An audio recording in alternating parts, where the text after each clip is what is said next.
Conselheiros tutelares denunciam péssimas condições de trabalho em Ribeirão Preto. Problemas de infraestrutura e tecnologia que acabam afetando o atendimento ao público. Logo na chegada da sede do centro da cidade, é a má impressão. Como medida de distanciamento e bloqueio da transmissão do coronavírus, os funcionários instalaram de forma improvisada esse plástico filme, depois de pedir incansavelmente para a prefeitura pôr uma placa de acrílico. Para que a gente pudesse ter segurança e as pessoas também que nos procuram ter essa segurança. Não fomos, a gente pediu para demarcar, para fazer um ambiente mais arejado. Então, a gente tem essa preocupação. A estrutura de proteção foi fornecida apenas para a sala de atendimento. Em todo o prédio, muita infiltração nas paredes. Não tem uma recepção para que elas fiquem, uma sala de espera acolhedora, não temos bebedouro de água para as pessoas, nós não temos banheiro, né, para que elas utilizem. Onde funciona o Conselho 3, na Vila Virgínia, antes era uma delegacia. A pintura é a mesma e até as celas ainda existem. Um ambiente nada acolhedor. O improviso da equipe foi criar essa mesa com brinquedos doados. Todo o trabalho online feito durante a pandemia fica prejudicado pela falta de estrutura tecnológica. A saída aqui para o João foi trazer um notebook de casa. Os equipamentos, a partir de uma emenda federal, não chegaram por aqui. Até o momento nós não recebemos. Ele contempla com carro, computadores e geladeira, bebedouro, que ajudaria no atendimento nosso ao público. Computadores já estão totalmente obsoletos, né? A rede da telefonia também, nossos telefones também. Nós estamos cadeiras, mesas, até materiais básicos, né? Canetas, lápis. O Conselho Nacional da Criança e do Adolescente prevê que o município deve ter uma sede de conselho tutelar a cada 100 mil habitantes. Hoje, Ribeirão Preto tem 3, deveria ter ao menos 7. O conselho tutelar é tratado pelo nosso município com verdadeiro descaso. Você tira uma criança, um adolescente de uma situação de risco e leva para um lugar pior ainda. O conselheiro, que tem mais de 10 anos de experiência, conta que o perfil das demandas sofreram uma modificação durante a pandemia de Covid. O Conselho Tutelar ele atende qualquer ameaça ou violação de direitos, seja em saúde, em educação, questão de maus tratos, negligência, estupro. O Conselho Tutelar faz todo esse atendimento e aplica as medidas de proteção cabíveis. Sobra os 3 para 3 conselhos ficarem apagando o incêndio, né? Numa cidade tão abrangente. A capacitação continuada antes fornecida aos profissionais do Conselho Tutelar também não tem acontecido mais. Os conselheiros tutelares são fiscalizador da política pública da criança e do adolescente no município de Ribeirão Preto. Então não é interessante capacitar quem fiscaliza o poder público. Uma das funções do conselheiro tutelar é fiscalizar a atuação do poder público. E se o poder público não estiver agindo dentro da lei, cabe ao conselheiro tutelar procurar o Ministério Público para que tome as medidas contra o próprio poder público. Então existe essa guerra de interesses. Situação antiga e que os profissionais já esgotaram as possibilidades.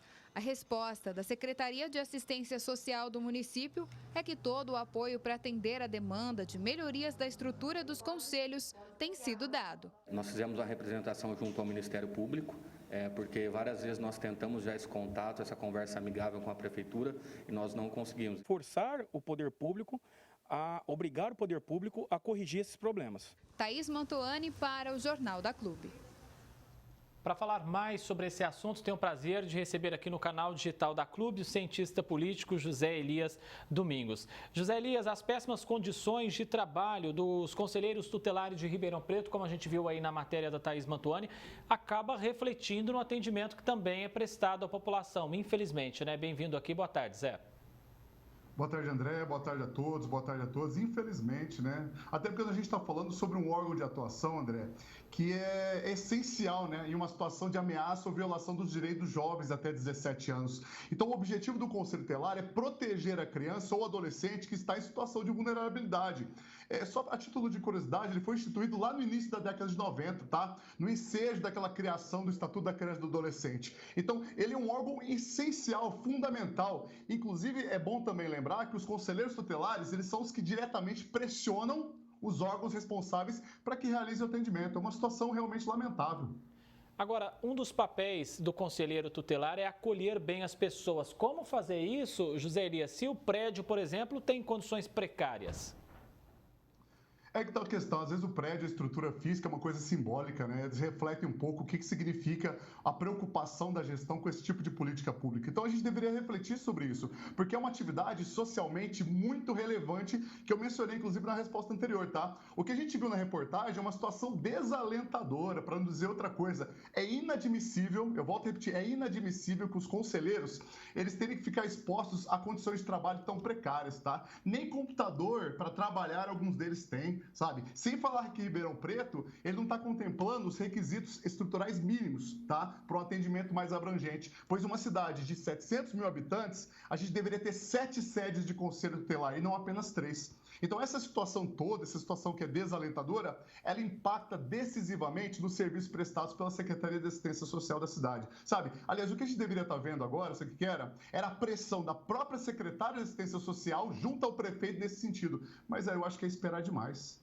E outro detalhe, Zé, a gente não está falando só de problemas estruturais nos prédios, de atendimento em si. A gente está falando também de falta até de capacitação desses conselheiros tutelares também.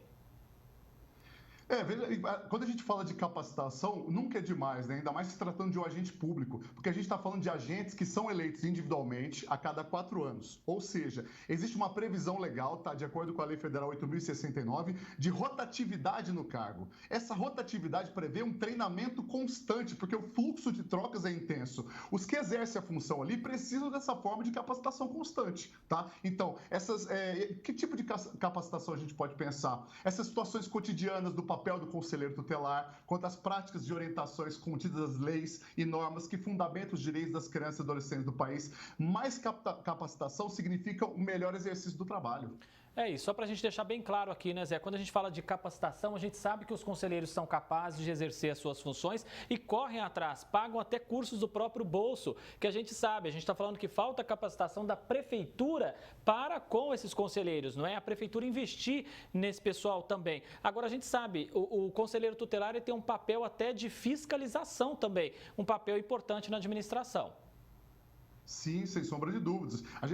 Mais do que nunca o poder municipal ele precisa valorizar esse agente público, né? Inclusive, não sobre esse debate da sua capacitação, é preciso oferecer subsídios, recursos para que ele possa estudar, para que ele possa aprimorar os seus conhecimentos, para que ele possa exercer um trabalho muito bem feito. Lembrando também, como bem você colocou nessa questão, o conselho ele é vinculado ao poder executivo municipal, né? Mesmo se caracterizando como uma instituição independente, ele é um órgão independente. Então, o conselho, no desempenho das suas funções, ele não se subordina ao executivo, nem ao legislativo, nem ao judiciário ou ao Ministério Público. Ele tem autonomia e, por ter essa autonomia, ele precisa de uma atenção redobrada, coisa que a gente não está vendo por parte do poder público municipal. O que pode ser feito, então, para mudar esse cenário? Qual órgão pode ajudar o Conselho Tutelar nesse momento e falar para a Prefeitura, melhore o serviço? Rapidamente, Zé, por favor.